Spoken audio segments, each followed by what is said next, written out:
Ljudi uvijek iznevjere životinje. Govore kako su im drage, maze ih, pa ih kolju i jedu. Deru im polumrtvima kože za svoje cipele i kapute. Kao vole ih, pa na njima mjesecima rade krvave pokuse. Napuštaju ljubimce, bacajući ih iz jurećih automobila. Na smrt iscrpljuju ženke za rasplod čistokrvnih pasmina. Voze mladunčad u klaonice nakon što su se s njima naigrala djeca. Ubijaju ih iz obijesti po lovištima. Drže ih na životu u smradu i mraku uzgajališta točno onoliko koliko donose novac. Tovare na njih preteške terete. Transportiraju ih u klaonice poput vreća krumpira. Jašu ih do iznemoglosti. Pretuku na smrt kad su loše volje. Ljudi uvijek ravnodušno iz koristoljublja izdaju životinje. Poznata izjava Mahatma Gandija da se veličina jednog naroda vidi u odnosu prema životinjama poziva sve nas da se pitamo koja je veličina ne nužno našeg naroda, već naše vrste kao takve. Zločine spram životinja koje svake minute izvršavamo često opravdavamo njihovom inferiornosti, njihovom nerazumnosti, njihovom brutalnosti. A što je s nama? Mi smo ta vrsta koja je direktno odgovorna za smrt 1758 drugih životinja svake sekunde u svrhu prehrane. Mi ih spajamo na strojeve za isisavanje mlijeka namijenjenog njihovoj djeci. Mi izlažemo milijune životinja godišnje brutalnim eksperimentima pod krinkom znanstvenog ili još gore napretka u kozmetičkoj industriji. Mi zatočavamo životinje u kaveze pod opravdanjem edukacije i očuvanje vrste, koljemo ih za njihovu kožu i krzno, trujemo kako nam se prohtije, uništavamo staništa i ekološke sustave nužne za njihov život. Pitam vas, jesu li to značajke razumne, moralno superiorne vrste? Odgovor je naravno, to nisu i naše značajke. Mi koji smo danas ovdje ne samo da smo svjesni sustavne nepravde i zločina nad drugim životinjama, nego se odlično opiremo tome i borimo se da životinja bude više od predmeta kojim ćemo se obući, nahraniti, zabaviti, testirati svoje nove pripravke. Mi stojimo uz to da životinje nisu roba, nisu strojevi, nisu igračke. One misle, osjećaju teže, pate za izgubljenima, bježe od opasnosti, stvaraju obitelji i prijateljstva, čuvaju svoje voljene. One nam to i same poručuju. Svakim trzajem, krikom, bijegom. Iako bez prava, one nisu bez glasa. Njihovi vapaj za pomoć ostavljeni su nama da ih čujemo, prepoznamo i stanemo u njihovu obranu. Stoga pokažemo da nisu same, ostavimo po strani naše razlike da bi za njih bili ujedinjeni. Imajmo hrabrosti stati u njihovu obranu za obiteljskim stolom. Imajmo strpljenja u opetovanom dokazivanju vrijednosti njihovog života. Prijavljujemo zlostavljanje, bojkotirajmo iskorištavanje, zahtijevajmo da se naše poštivanje životinja ne odbacuje kao trend ili ukus, nego kao jedini suosjećajan i pravedan način življenja. I nemojmo se dati zastrašiti statistikama i brojkama. Ako je u povijesti ljudskog roda ukinuće robovlasništva nad ljudima skoro pa jučerašnja vijest, doći će vrijeme kada će robovlasništvo nad životinjama vidjeti svoj krah.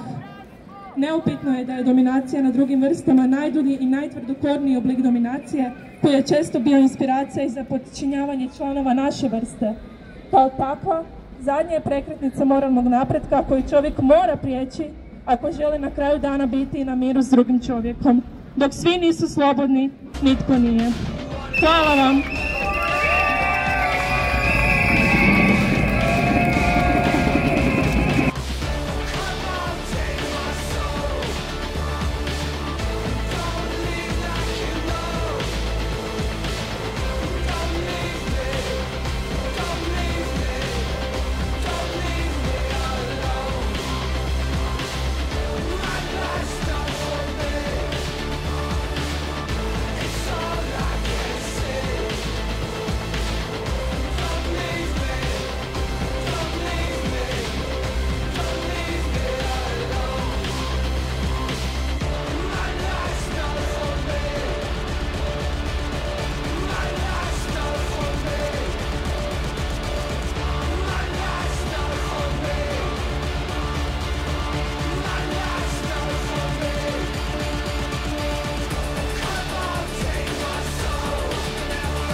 ovdje smo da govorimo od srca, da govorimo za one koji se ne mogu izboriti za sebe, da otvorimo ljudima što dobro znamo da svi imaju u srcu suosjećanje, osjećaj za pravdu i da priznamo životinjama ono što jesu, da su jednake nama po emocijama i po jednostavnu volji za životom i pravo da žive na ovom planetu kao i mi.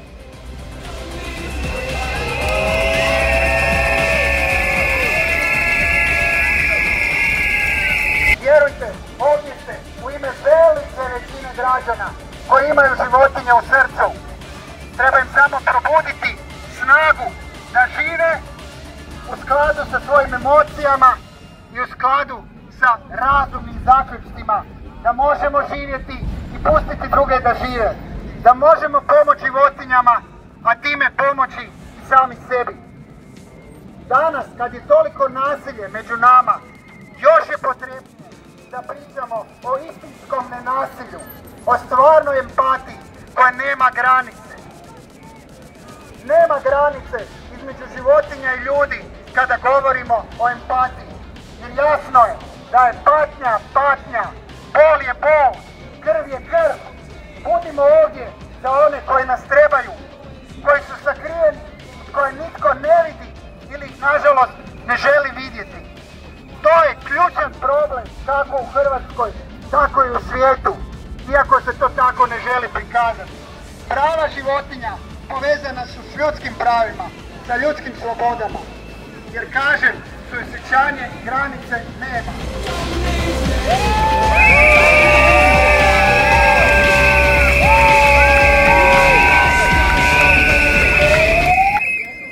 Danas marširamo ne samo za životinje, već i za našu zajedničku budućnost, za osjetljivu ravnotežu ekosustava koja nam omogućuje život na ovom planetu, našem jedinom domu. Divlje životinje diljem svijeta eksploatiraju se i ubijaju radi profita i zabave pojedinaca na razne načine. Od brutalne trgovine slonovače, koja smanjuje i onako malu populaciju slonova, do razorne industrije ribolova na morski život, popis zlodjela za srce parajuć i čini se beskrajan. Oceani i mora, nekoć prepuni života, danas su devastirani prekomjernim izlovom, kočama i plastikom. Koralni grebeni umiru rekordnom brzinom zbog povećanja temperature mora. Klimatske promjene koje utječu i na mora i na devastaciju šuma, kopnenih voda i uništenje staništa divljih vrsta direktna su posljedica uzgoja životinja za hranu. To je glavni čimbenik emisija stakleničkih plinova, krčenja šuma i onečišćenja voda.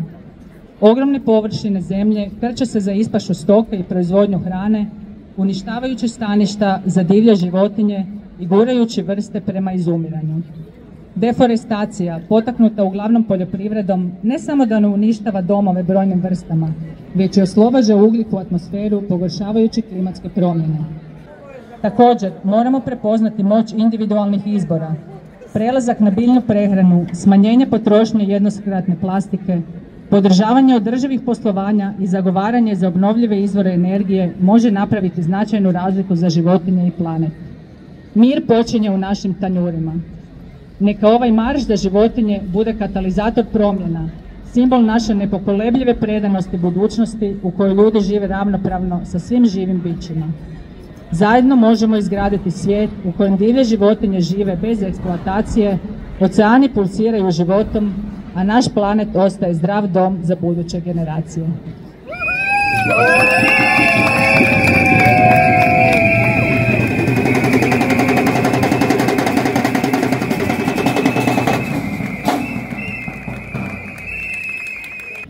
Nađeš se u jednom trenutku među 200 pasa, jednostavno ti postane neprihvatljivo otići kući, kao tu sad padamo u nesvijest, radimo sve što možemo, sve što znamo, sve što ne znamo i sve što i ne možemo, ali radimo sve da bi spasili te pse.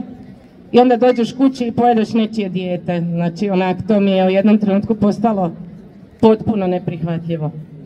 Stvarno nije teško. Dolazim iz Slavonije, jela sam sve što su gurali pred mene. Danas pazim šta jedem, odnosno ne želim, pazim koga jedem, odnosno ne želim jesti nekoga za koga mogu reći da je osoba.